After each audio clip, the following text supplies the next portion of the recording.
Estás de pies encima de la tabla y tu intención es coger la pared de la ola, o irte hacia la izquierda o irte hacia la derecha.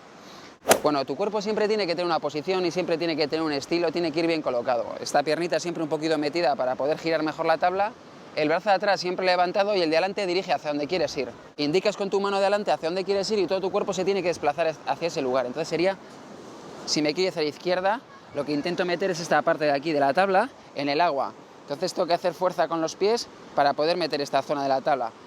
Sería de ahí, hacia este lado, hacia la izquierda. ¿Que me quiero ir hacia la derecha? Me coloco encima y lo mismo dirigiendo hacia donde quieres ir. Sería más de hacia este lado. Todo mi cuerpo se desplaza hacia este lado y empujo la tabla hacia este lado para poder coger dirección.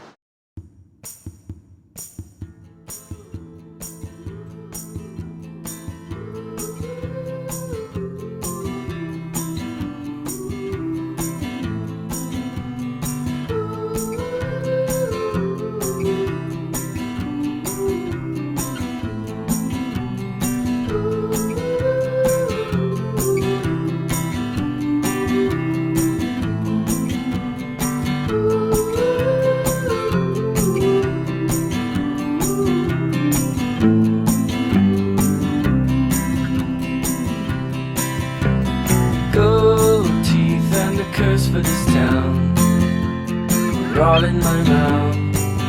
Only I don't know how they got out here.